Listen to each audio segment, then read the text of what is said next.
Fala pessoal, Rian aqui e vamos continuar com a nossa série de introdução à engenharia de software. E aqui a gente vai falar dos papéis, né, nesse processo de desenvolvimento de software. Então a gente viu lá nos vídeos passados, né, que o processo de desenvolvimento de software ele é constituído por diversas fases, né, as fases que vão ali se organizando, né, uma atrás da outra, para que o desenvolvimento do software, né, esse processo de engenharia que é aplicado ao desenvolvimento de software, ele possa se organizar de maneira eficiente. Para que isso aconteça, você precisa que diversos profissionais estejam envolvidos com esse processo. Não dá para a gente acreditar que um único profissional, uma única especialização, vai saber de todas as fases, né? São várias fases e, na verdade, a tendência, né, é que cada vez mais as áreas vão se especializando, né? Mais profissões diferentes vão sendo criadas, porque o processo da engenharia, né, ela tende a essa especialização, né?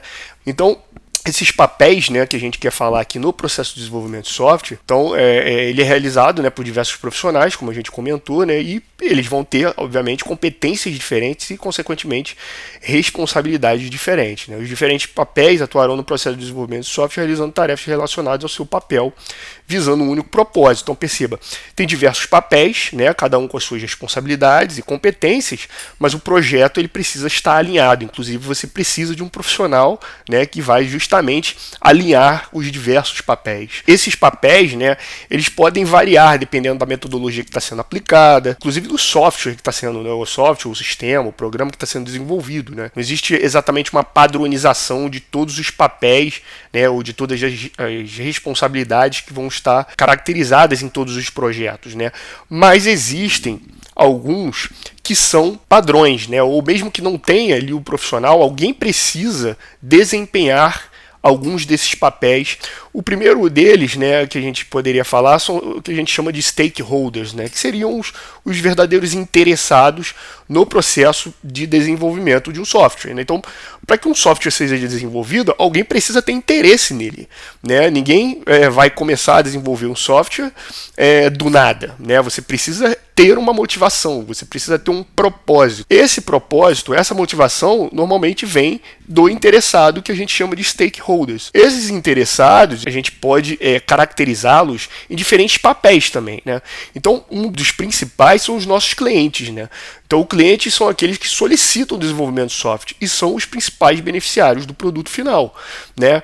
O cliente pode ter diferentes perspectivas e requisitos para o software. É importante entender suas necessidades para garantir a satisfação do cliente. Então, perceba, o cliente é um dos principais atores aqui no desenvolvimento, né? São os requisitos e o propósito que eles pretendem alcançar que todo o processo vai se fundamentar. Então, é um dos papéis essenciais, né? É o papel que a gente, que dentro da engenharia do software, vai estar olhando o tempo todo, né? Não adianta, né, uma equipe de desenvolvimento de software não vai estar desenvolvendo para si mesma, né? Senão ela vai estar cometendo um erro muito grande. Ela precisa desenvolver atendendo esses interesses do cliente. Um outro interessado importante é o usuário. O usuário é aquele que vai usar o software. É aquele que vai ser realmente o cara que vai mexer no sistema, no programa que está sendo desenvolvido. Então perceba, não precisa ser diferenciado o que é cliente e o que é o usuário, certo? O cliente é aquele que demanda o desenvolvimento do software. Quando os profissionais de desenvolvimento do software vão desenvolver esse software, eles precisam estar atentos a quem é o usuário. Por quê? Porque é o usuário que vai usar. Então, muitas das vezes, a validação da eficiência daquele software que está sendo desenvolvido precisa ser feito junto ao usuário final mesmo, aquele cara que está na ponta da linha lá que vai usar aquele sistema. Muitas das vezes não é exatamente o cliente, né? Esses papéis, às vezes, eles são diferentes e precisam ser diferenciados e entendidos como diferentes. O próximo seria o analista de requisitos. Então, dentro do processo de desenvolvimento de software, esse é um aspecto muito importante, né? Aquele que vai pautar todo o projeto. E é o projeto que vai pautar todo o desenvolvimento, né? A modelagem, a arquitetura, né? E depois a programação em si, né? A feitura ali do código.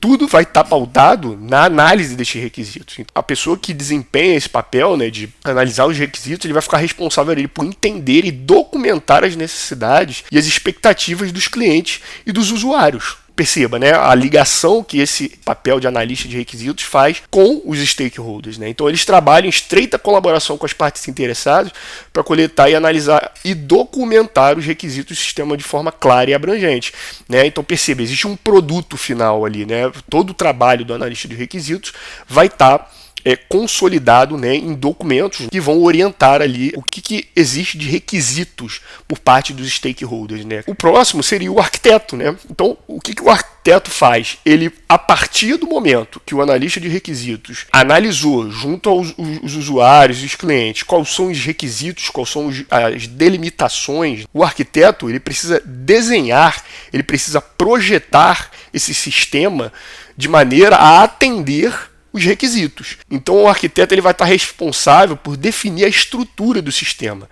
E ele vai identificar quais são os componentes principais, ele vai estabelecer as interfaces que esses componentes conversam e ele vai garantir, né, que a arquitetura atenda aos requisitos de desempenho, segurança, escalabilidade e outros requisitos que não são funcionais propriamente, né? Então o arquiteto do software ele utiliza os requisitos documentados como base para projetar a arquitetura geral do sistema de software. O próximo passo é o desenvolvedor. O desenvolvedor é aquele cara que bota a mão na massa, né? Então ele utiliza as especificações arquiteturais e os requisitos e vai escrever propriamente dito o código do software. Então tem uma playlist inteira aqui, né, no canal, né, de programação, e lá a gente vê, né, todos os aspectos de como a gente escreve um código e faz um sistema se comportar como a gente quer. Quem vai fazer isso é o desenvolvedor. Então é um papel também principal, porque ele vai pegar toda a modelagem e arquitetura que o arquiteto fez, ele vai pegar todos os requisitos que foram analisados pelo analista de requisitos e vai transformar isso em exatamente código, né? É ele que vai escrever o código para fazer com que o sistema se comporte como esperado, certo? Então, se você não tem noção de programação, procura a playlist, né? Aliás, se inscreva no canal para facilitar, né, esse acompanhamento das playlists. Tem uma playlist de programação inteira aqui no canal, né, que está sendo atualizada constantemente. Verifique as outras playlists também, tem bastante material no canal, tudo gratuito, né? Se gostar, né, peço sempre, né, é um trabalho gratuito, eu peço só uma coisa que não é cobrado nada, né? Que é dar um like, é compartilhar com quem você acha que é interessante. Voltando, né, o desenvolvedor ele vai implementar, né, as funcionalidades do sistema, atendendo exatamente todo aquele trabalho, né, toda aquela documentação que foi desenvolvida pelo arquiteto, pelo analista de requisitos. Depois disso, né, você precisa ter alguém que teste esse código, né? O testador ele está diretamente relacionado com uma garantia de qualidade, né? Então o testador, né, o tester, né, que a gente chama de o analista de teste, né, isso vai modificando, né, de acordo com a complexidade ou a aplicação do nome, né, mas ele vai ser responsável por garantir a qualidade do software por meio de vários tipos de testes, como testes funcionais, teste de integração, teste de aceitação do usuário, teste de desempenho, entre outros. Então, assim, ele vai implementar uma série de tipos de testes para garantir que aquilo que o desenvolvedor escreveu, aquilo que ele desenvolveu, aquilo que ele programou, está atendendo a todos os requisitos de modelagem, de arquitetura e de requisitos. É claro que toda programação, todo desenvolvimento vai ter bug, vai ter erro e eventualmente vai chegar lá na mão dos interessados, né, do cliente, do usuário, e ele não vai gostar, certo? Ele não vai gostar do comportamento que o sistema apresentou. Isso é completamente normal no processo de desenvolvimento de software. Então o testador, ele é o cara que vai garantir antes da entrega que diversos testes, né, diversos padrões de qualidade, de aceitação sejam atendidos. O gerente de projeto também é extremamente importante. Como a gente viu, né, a gente está vendo aqui alguns dos papéis principais, e existem outros papéis, obviamente, como eu disse, né, a depender do projeto que está sendo desenvolvido, mas é preciso alguém gerenciando esse projeto. Então esse gerente de projeto ele é responsável por liderar e coordenar as atividades do projeto, desde o planejamento, né, lá no início, até a entrega final. Então, passando por todas essas fases que a gente comentou, né, e comentou em vídeos anteriores. Aliás, se você está pegando esse vídeo a partir de agora, não dá para você entender o que está sendo falado aqui se você não acompanhar a playlist inteira, né, assistindo os vídeos do início ao fim, para que o conhecimento seja construído de bloquinho em bloquinho, como se fosse uma pirâmide, né, assim que o conhecimento ele se consolida e você não esquece nunca mais. né? Então, o gerente de projeto é esse cara que vai estar determinando prazos, ele que vai estar cobrando os diversos profissionais, ele que vai estar integrando toda a equipe, os diversos papéis, para que a coisa funcione, para que o projeto seja entregue de acordo com aquilo que os interessados esperam, né? Com custo, com tempo, cronograma, né? Então ele vai garantir que o projeto seja concluído dentro, né, das restrições, né, de prazo, de orçamento, de requisitos, né, e ele vai garantir que a colaboração ali entre os diversos papéis seja eficaz. Como eu disse, né, existem outros papéis. Essa questão de papéis e funções, especializações, isso é uma área que está em constante desenvolvimento. Como eu disse, é uma tendência natural no ramo da economia, né, a especialização na área de tecnologia, principalmente, que você tem diversas ferramentas sendo desenvolvidas. Então, esses papéis eles vão se multiplicando, né, as áreas vão se especializando. Isso é completamente normal e é muito positivo, né, porque isso vai criando oportunidades. Então, você pode ter diversos outros profissionais. Você pode ter um analista de negócios, né, que é um cara que vai trabalhando ali junto aos interessados para entender a lógica de negócio, ou seja, entender a lógica do negócio que o sistema, o software precisa atender. Você pode ter um engenheiro de segurança, né? Então, esse é um aspecto principal que a gente viu em vídeos anteriores. O aspecto de segurança é muito importante. Então você tem um profissional ali especializado no aspecto de segurança. Você pode ter um profissional de design de interface, né? A gente viu em vídeos anteriores também que a interface, né, ou seja, o aspecto ali que o usuário utiliza, ele é muito importante, né? Não adianta ter um monte de código, porque as pessoas não vão ver código. Quem vê código é desenvolvedor, né? São profissionais de tecnologia. O usuário, né, ele não tem que ver código, ele quer ver uma interface bonita, uma interface funcional. Então, ter um profissional especialista nisso é muito importante. E aí você tem um engenheiro de integração, né, aquele cara que vai...